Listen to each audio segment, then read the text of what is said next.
Welcome to the series Employee Health Services, Mind, Body, and Spirit. Employee Health is a section in the City of Albuquerque's Risk Management Division. Its mission is to promote a sense of community and increase wellness among city employees and their families by providing education and counseling about physical and mental health. And now, Mind, Body, and Spirit with Dr. Julia Bain. Hello, I'm Julia Bain and welcome to Mind, Body, and Spirit. We have a very special program today. We are going to be interviewing Maria Sanders of the New Mexico Donor Services, an extraordinary commitment to science, health, and hope. Well, thank you. Welcome to the show, Maria. Thank you, Julia. It's our pleasure to be here. I'm so excited to talk about this with you. There's nothing more important than donating life when yours is over. You can still donate life. And so just, why don't you just start off by telling us who you are and how you got involved and about your agency? Yeah. Well, I work with New Mexico Donor Services, and that is the organ recovery agency who serves the citizens of New Mexico. Okay. We work with hospitals throughout the state, as well as the motor vehicle department, because we do want people to register on their driver's licenses. Mm-hmm. And we have partners with different organizations who all help us promote healthy lifestyles, as well as, giving this ultimate gift when we don't need the organs anymore. Right. And as per Randy's suggestion, the song for the show is going to be, staying alive, because you really, you can help someone stay alive, and organs are so needed. And I'm so excited to talk to you about how you can encourage everyone to donate their organs. Yes. You have so many good stories. Could you tell the story about when you were working for the agency and you met the gentleman? And Oh, sure. Yeah. Okay. So I was working at the donor program as a part-time job while going to college. Mm-hmm. And in walks this gentleman who says, I want to volunteer. I want to give back. I just received a heart transplant.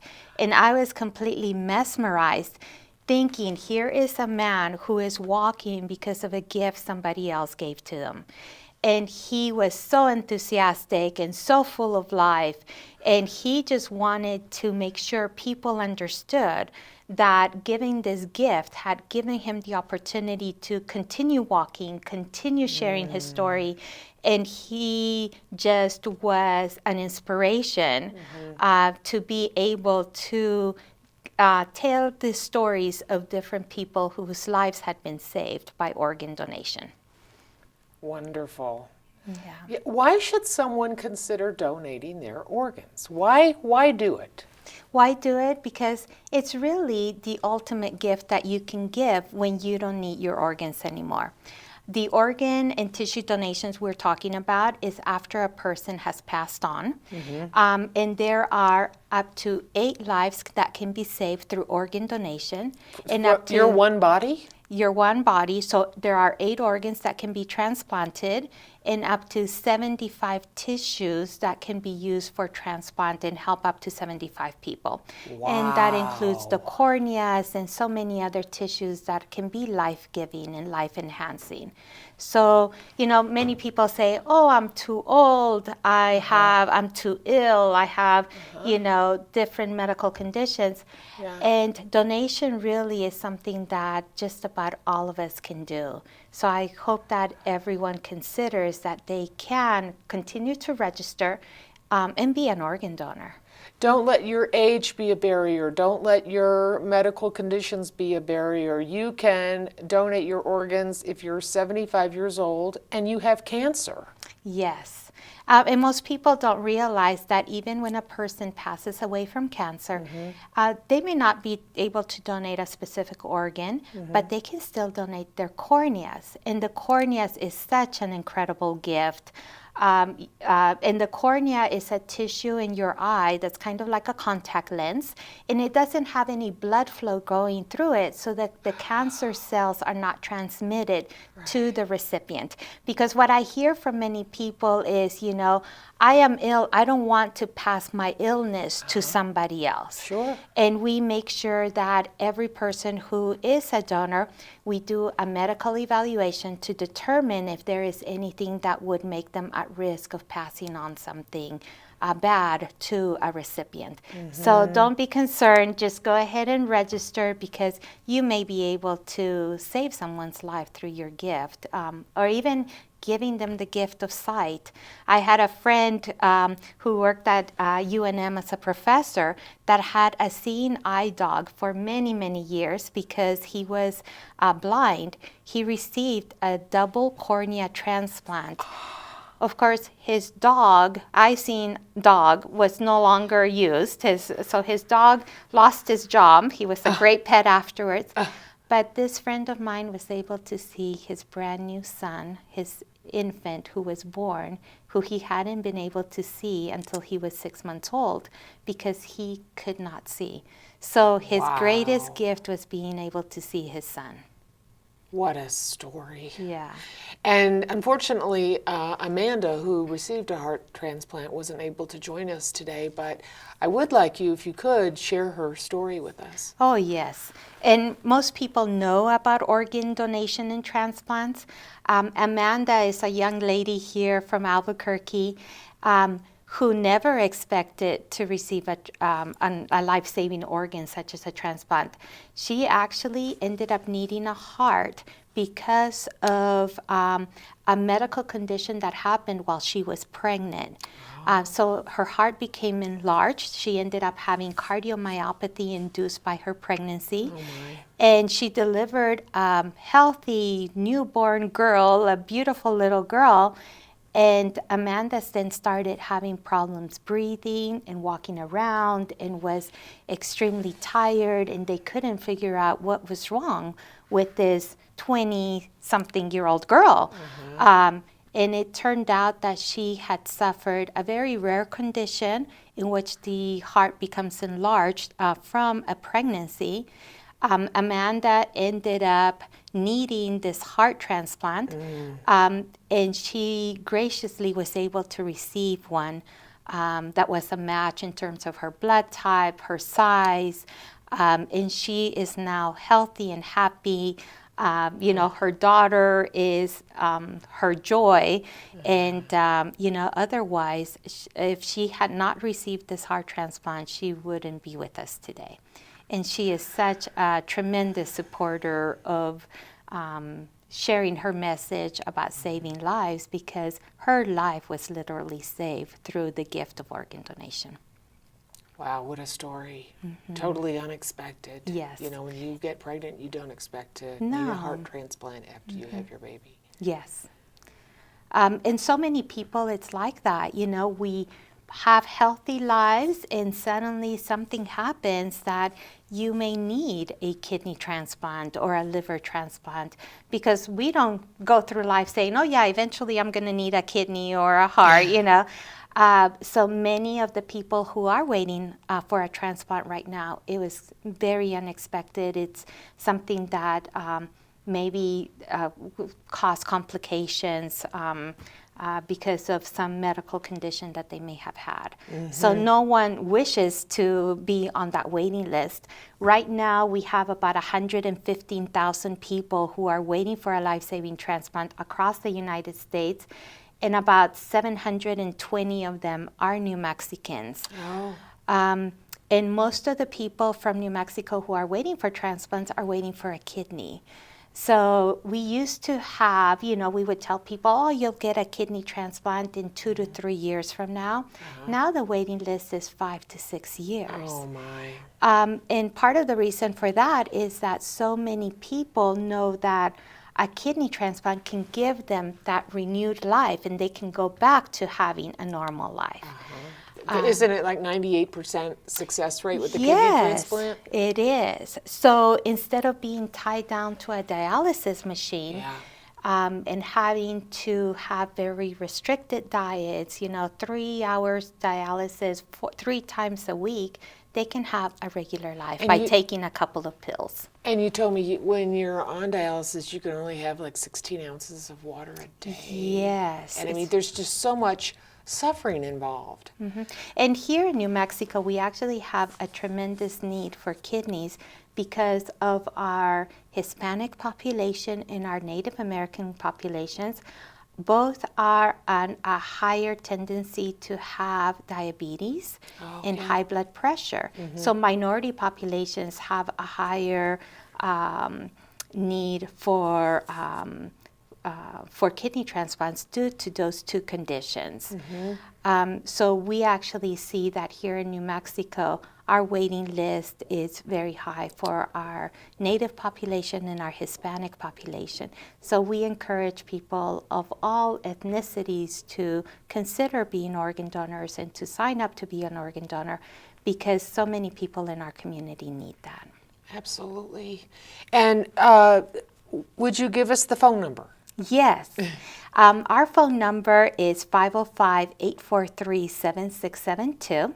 Okay. That's 843-7672. And if anybody has any questions, they can call our office. They'll probably be talking to me. Okay, nice. To be able to answer any questions that they may have about registering to be a donor. And you also have a donor registry online, Yes. right? You want to tell us what that is? Yeah.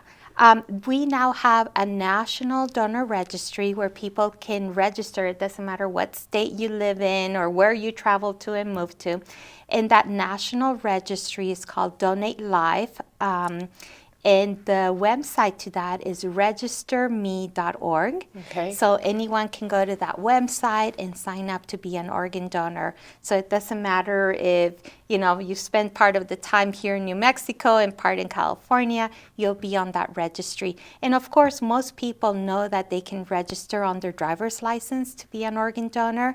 And a little red heart on your license indicates that you have made that decision to save lives. Absolutely. And Maria, I think some people hesitate to put that on their license because of an urban legend or a myth or, stories that, what if you're not really, gone, and a lack of trust. And what can you tell the audience to, feel like you can trust nobody's going to take anything from you that you still need? Yeah. What most people don't understand is that there are really two separate medical teams when it comes to organ donation and transplants.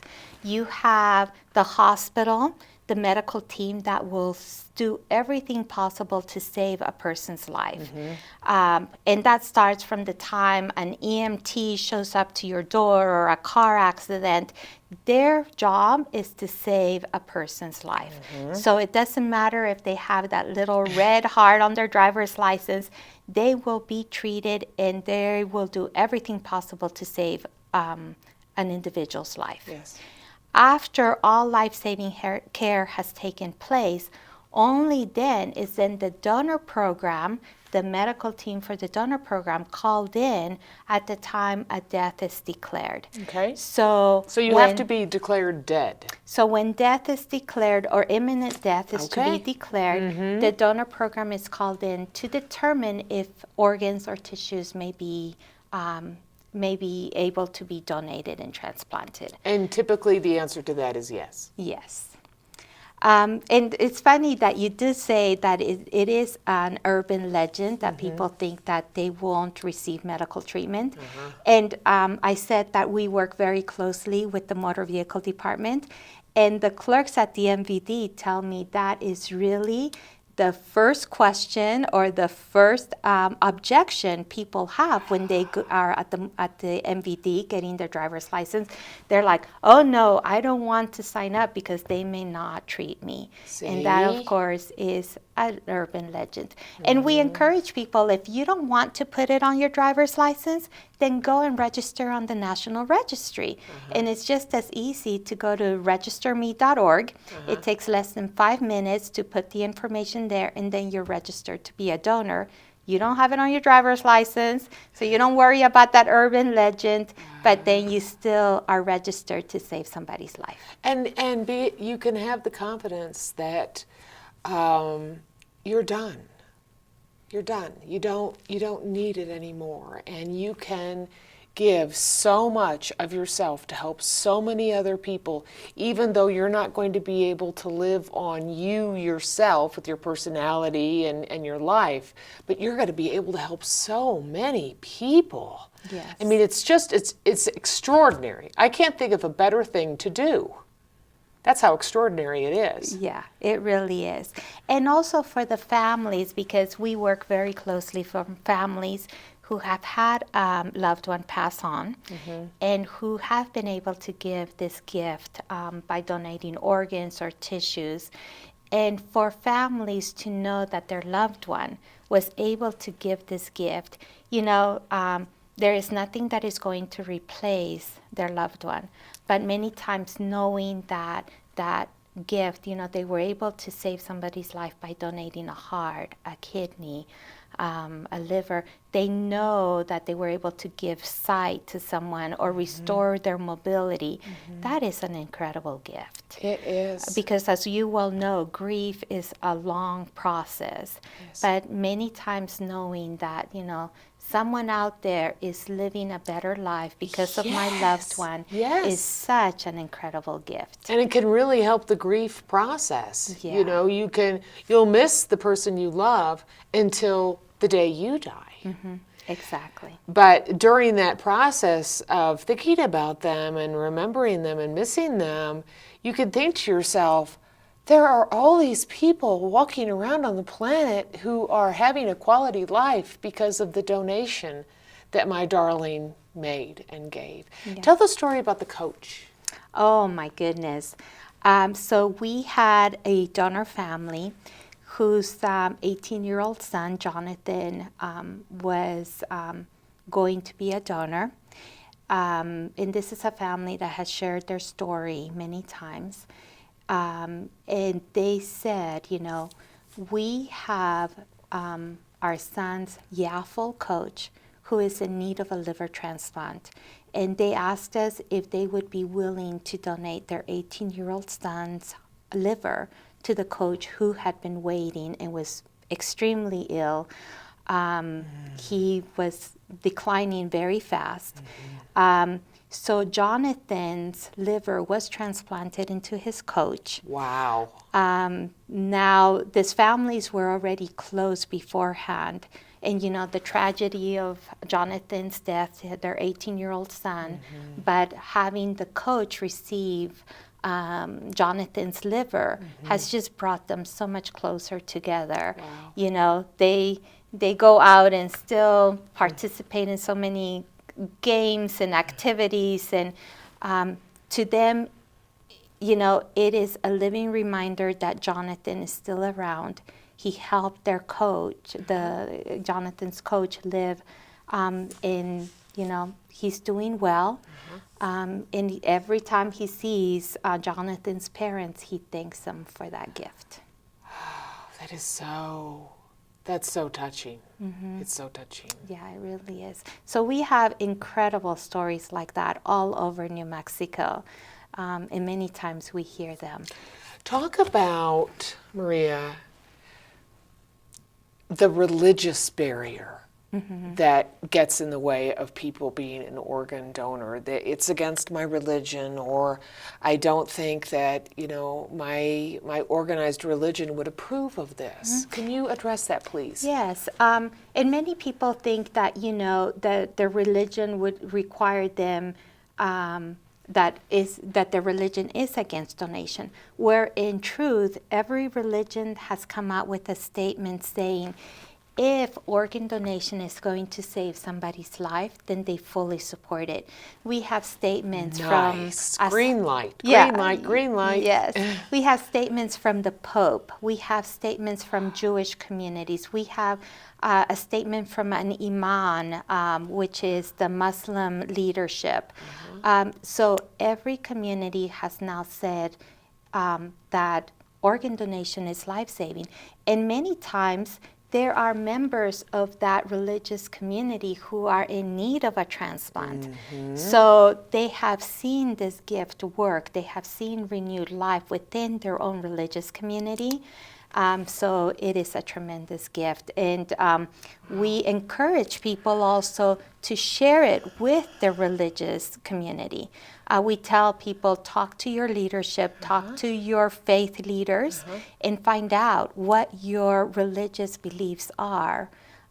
Because many times, you know, we have very antiquated beliefs. And life is changing all the time.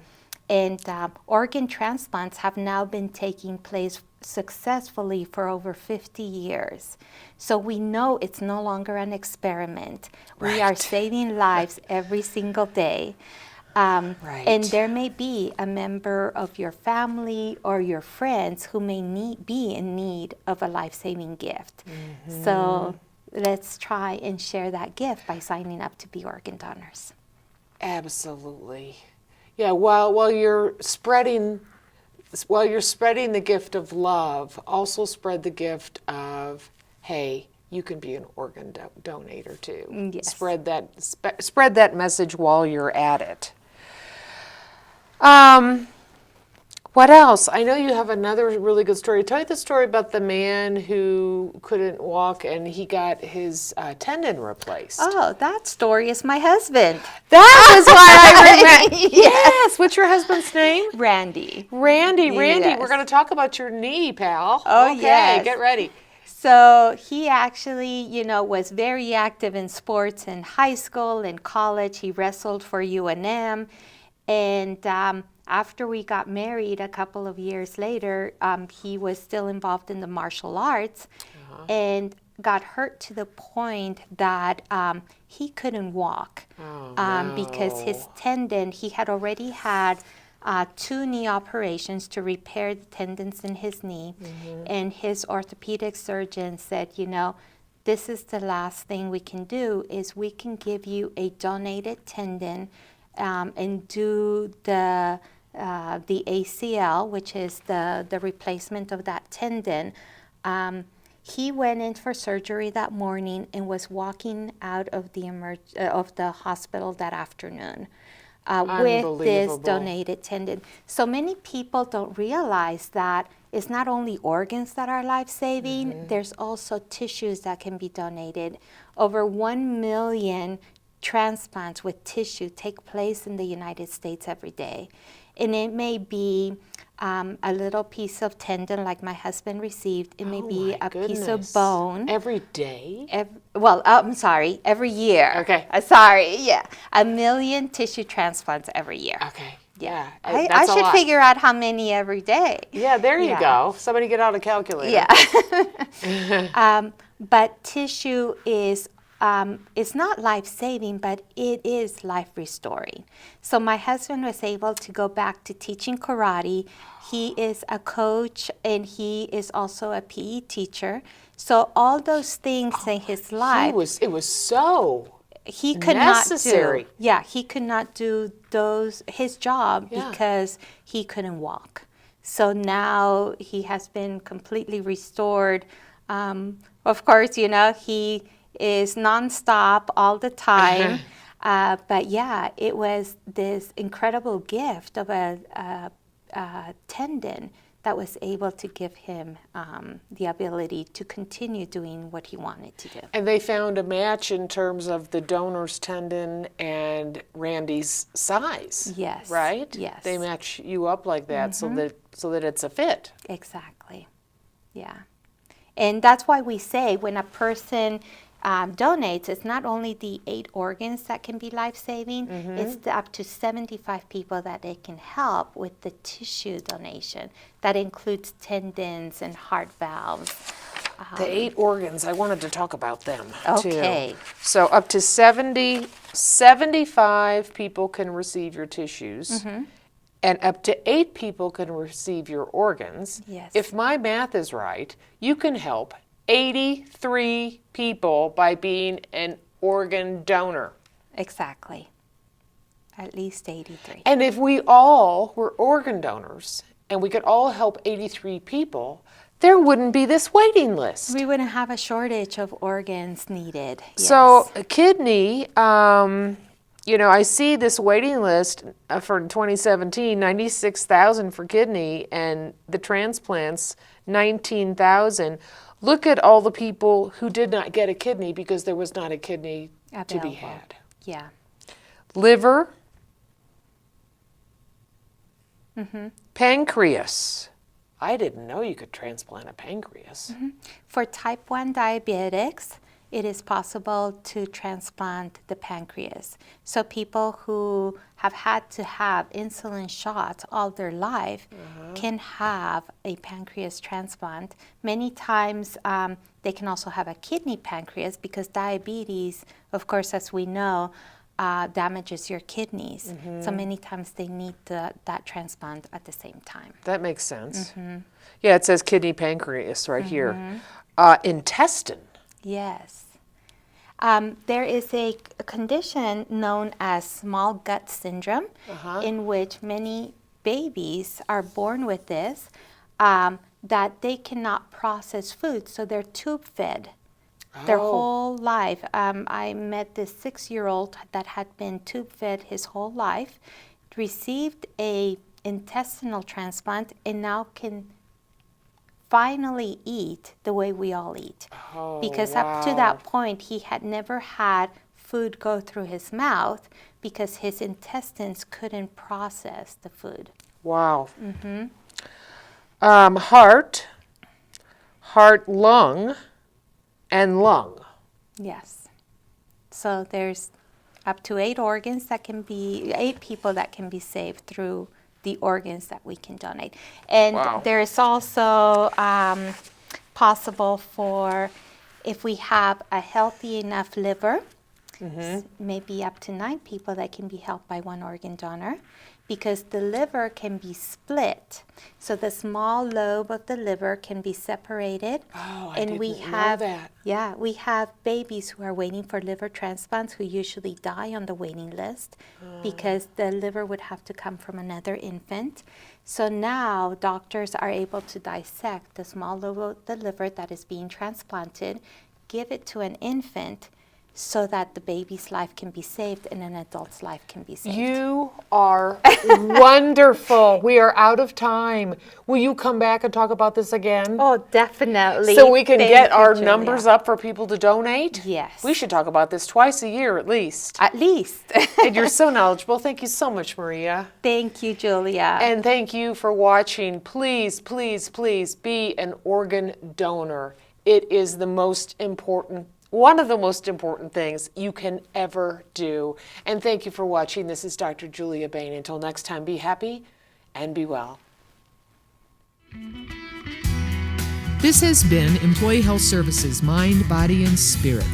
For more information, call the City of Albuquerque's Employee Health Services at 768-4613. Let the Employee Health Services staff let you be your best at work, at home, and at play.